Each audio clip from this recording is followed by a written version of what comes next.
떡볶이, 등골이 오싹해. 한겨레 신문 ESC 칼럼, 먹는 인류, 글쓴이 마이클 부스. 한국에서 곧 내 책이 출간된다. 한국과 일본의 역사와 지금 관계를 담은 책이다. 안다. 얼마나 복잡한 이야기인지. 하지만 이전에 한겨레의 내 칼럼을 계속 읽어준 독자들에게만 살짝 고백하는 바인데, 사실 나는 이 책을 한국 음식을 실컷 원 없이 먹어보려고 기획한 것이었다. 한국에 충분히 머무르면서 먹고 싶었던 한국 음식을 다 먹어보려면 한국에 관한 책을 쓴다는 것보다 더 좋은 구실은 없을 테니까. 한국에서 만난 분들은 내가 이런 목적을 가지고 왔으리라고는 생각 못했으리라. 영국 출판사에 야가 빠진 내 담당 편집자만이 나의 이런 속내를 알고 있었다. 한국에 오기 전에 서울에 대해 기대하는 바라든지 선입견이라든지 하는 게 없었던 것은 아니었다. 한국 음식이 자극적인 것은 물론 알고 있었고, 일본보다 길거리 음식 문화가 다채롭다는 것도 알고 있었다. 하지만 나는 한국 음식이 적어도 내가 이미 알고 있는 일본 음식에 견줘 유사할 것이라고 막연하게 상상했다. 달라봤자 50보 100보겠지. 내 입장에선 한국인과 일본인이 비슷해 보이는 것처럼. 그리고 깨달았다. 아마 한국에 온 이들 누구나가 뼈저리게 알게 되는 것이지만 한국의 음식 문화는 일본과는 근본적으로 다르다는 것을 말이다. 한국인들도 쌀을 먹기는 한다. 그래, 이것은 알고 있었던 점이다. 하지만 당신들, 한국인들이 쌀을 스푼으로 떠먹을 것이라고는 상상도 못했을 것이다. 숟가락이라고 부르는 그것 말이다. 한국에도 막기롤이 있었다. 아니, 김밥이던가. 종류가 어찌나 많던지 그중 누드김밥이 재미있었다. 김이 안쪽에 들어가고 밥이 바깥쪽에 붙어있는 발상이 신선했다. 아무튼 한국의 김밥은 일본의 막기와 전혀 다르더라. 단무지라 부르는 상쾌하게 아삭거리는 무식초 절임도 들어가는 것 말이다. 단무지 빠진 김밥은 핵심이 빠진 무엇을 가리키는 속어로 알고 있다. 난 비빔밥이 돈부리 비슷한 한 그릇 음식일 것이라고 생각했는데, 한 그릇 음식이라는 점만 제외하고는 모든 것이 다른 음식이었다. 하지만 일본과의 가장 큰 차이는 고기 소비량일 것이다. 적어도 음식점을 기준으로 삼았을 때 말이다. 삼겹살, 돼지갈비 전문점이 한국에는 아주 많았다. 식사 시간에 음식점을 방문하면 좀처럼 채소가 보이지 않는다. 내가 다닌 식당들이 이상했던 건지 모르겠지만 사찰 음식을 알기 전까지 이러다 괴혈병에 걸리는 것은 아닐까 진지하게 걱정했다. 사실 나는 김치를 미처 채소로 생각하지 못했다. 그렇다. 한국에는 김치가 있다. 그리고 김치는 채소다. 아니, 채소였던 것이다. 나는 언제나 김치를 사랑했다. 이제는 전 세계 사람들도 김치와 사랑에 빠진 것 같다.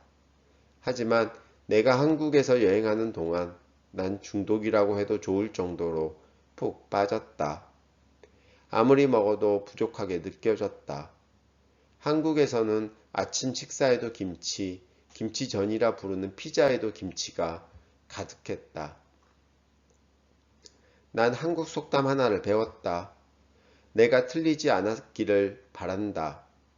이열치열. 불에는 맞불을 놓는다. 열은 열로 싸운다.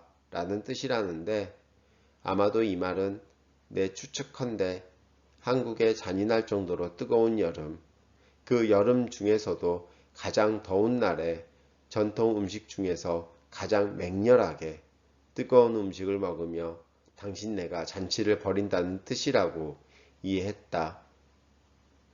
보신탕, 삼계탕, 설렁탕 등 탕 종류는 왜 그리도 많은 건지, 아니 더우면 시원한 것을 먹어야지 왜 땀을 더 흘리게 만드는 음식을 먹느냐 말이다.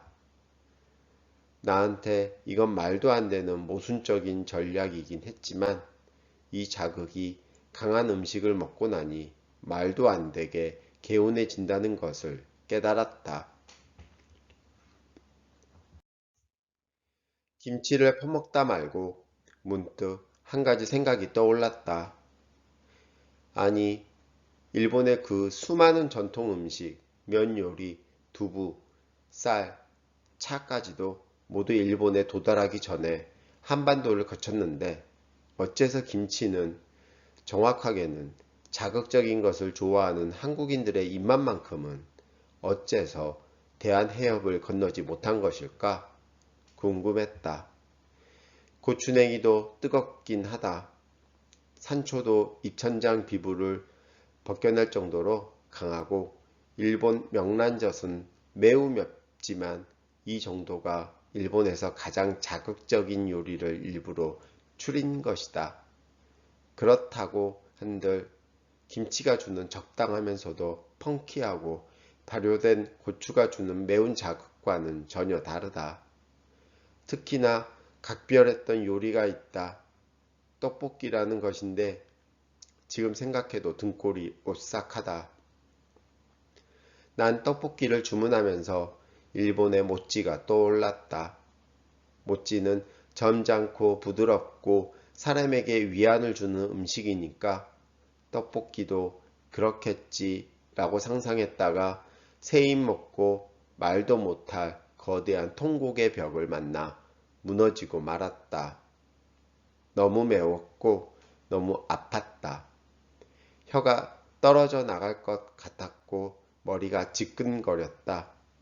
하지만 아직도 용기를 내서 종종 먹곤 한다.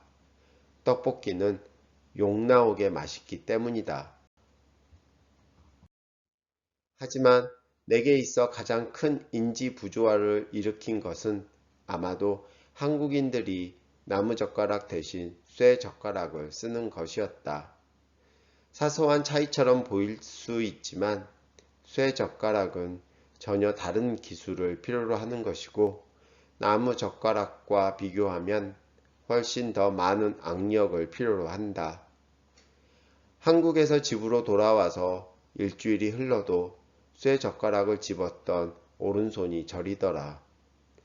나 같은 서양인에게 날렵한 쇠젓가락을 손가락 사이에 고정하고 힘을 전달하기란 여간 어려운 일이 아니었다. 한국인들의 쇠젓가락 선호에 대해 내가 만난 한국인들이 여러 이론을 제시해 주었다. 제일 인기 높은 설명은 경제성 때문이라는 것이었다. 예전에 어려웠던 시절에는 얼마든지 또 사용할 수 있는 쇠젓가락이야말로 몇 번 쓰지도 못하고 버려야 하는 나무젓가락에 비해 사랑을 받을 수밖에 없었으리라는 것이다. 물론 여기에 1950년에서 1953년 사이에 치러진 전쟁으로 한반도의 살림이 초토화되었다는 점도 한몫했을 것이다.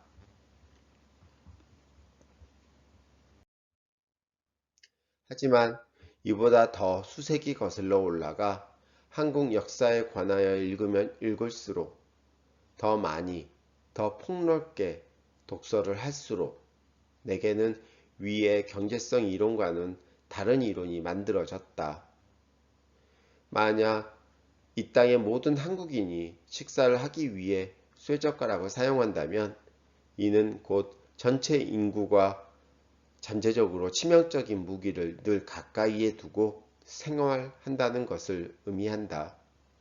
박물관에 들렀다가 고분에서 출토된 젓가락을 본 적이 있는데 요즘 것보다 더 길고 무섭게 생긴 것을 보았다. 아마 한국인들은 이웃 국가들이 갑자기 쳐들어올 때를 대비한 것일지도 모른다. 그냥 나 혼자 그렇게 생각했다는 말이다. 끝. 듣고 읽는 명확한 한국어 클리어 코리안 제공